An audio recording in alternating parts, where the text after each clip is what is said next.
का कानून है, इसको कोई रोक नहीं सकता और हम सीएए को लागू कर रहे हैं।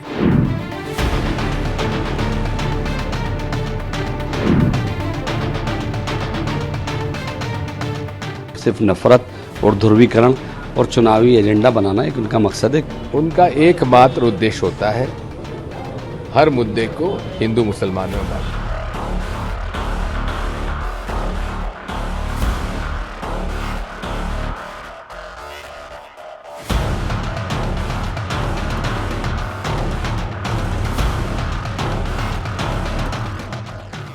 नमस्कार, मैं नियाज खान और आप देख रहे हैं एनएमएफ न्यूज। आपको याद होगा जब सीएए को केंद्र की मोदी सरकार द्वारा इंट्रोड्यूस कराया गया था तब कितना हंगामा हुआ था। खासकर दिल्ली का शाहीन बाग, जहां इस कानून के विरोध में सड़कों को जाम कर दिया गया था। सीएए को लेकर कई तरह की भ्रमित करने वाली अफवाहें भी फैलाई गईं। लोगों को हिंसक बनाने, उन्हें बहकाने, देश के माहौल को खराब करने की हर संभव कोशिश की गई। उसके बाद कोरोना जैसी महामारी जब फैला और चारों तरफ लॉकडाउन लगा, तब जाकर शाहीन बाग की सड़कें खाली हुई थी। खैर, केंद्र की मोदी सरकार ने सीएए को दिसंबर 2019 में ही दोनों सदनों से पास कर दिया। उसके बाद 5 साल बाद अब जाकर चुनाव से ठीक पहले सीएए को देश भर में लागू कर दिया गया है। इसलिए कहा जा रहा है कि केंद्र सरकार ने एक तीर से दो निशाना लगाया है। एक तो सीएए को लेकर किए अपने वादे को पूरा किया, वहीं चुनाव से पहले इसे लागू करके वोट बैंक का कार्ड भी खेल दिया है, जिसके बाद विपक्ष द्वारा इसकी आलोचना की जा रही है। सबसे पहले तो कांग्रेस नेता जयराम रमेश ने ट्वीट किया, दिसंबर 2019 में संसद द्वारा पारित नागरिकता संशोधन अधिनियम के नियमों को अधिसूचित करने में मोदी सरकार को 4 साल और 3 महीने लग गए। प्रधानमंत्री दावा करते हैं कि उनकी सरकार बिल्कुल प्रोफेशनल ढंग से और समयबद्ध तरीके से काम करती है।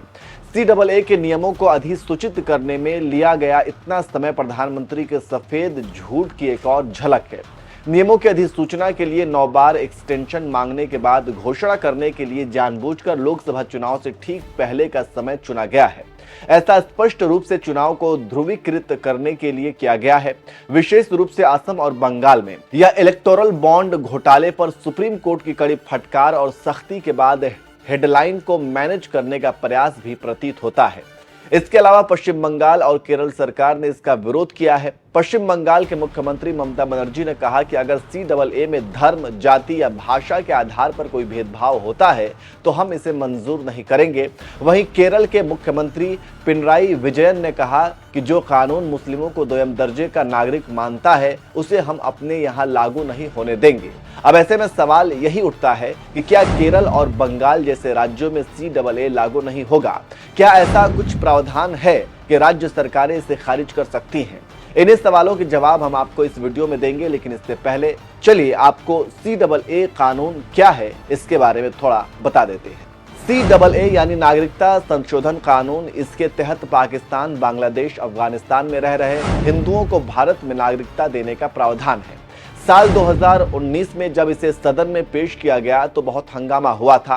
2019 में ही लोकसभा और राज्यसभा से इसे पारित किया गया।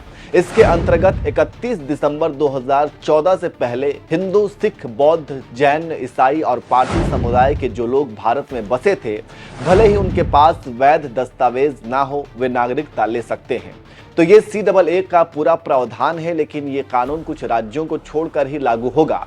इन राज्यों में असम, मेघालय, मिजोरम और त्रिपुरा जैसे राज्य शामिल हैं। इन्हें संविधान की 6ठी अनुसूची के तहत संरक्षित किया गया है। इसके अलावा इनर लाइन परमिट सिस्टम वाले पूर्वोत्तर राज्यों में भी ये लागू नहीं होगा। आपको बता दें कि इनर लाइन परमिट एक तरह का यात्रा दस्तावेज होता है जो एक सीमित अवधि के लिए यात्री को दिया जाता है। अगर आपको पूर्वोत्तर के राज्यों में यात्रा करनी है तो आपको इनर लाइन परमिट लेनी पड़ती है। इसके अलावा एक सवाल है कि क्या राज्य सरकारें इस कानून को खारिज कर सकती हैं? तो इसके लिए भी संविधान में कुछ प्रावधान को समझना पड़ेगा।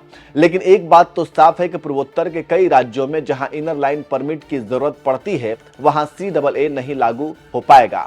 तो इस तरह से आप समझ सकते हैं कि सीएए को लेकर राजनीति क्यों तेज है और इसके टाइमिंग को लेकर के सवाल क्यों खड़े किए जा रहे हैं। वैसे आप सीएए कानून को कैसे देखते हैं, कमेंट करके जरूर बताएं।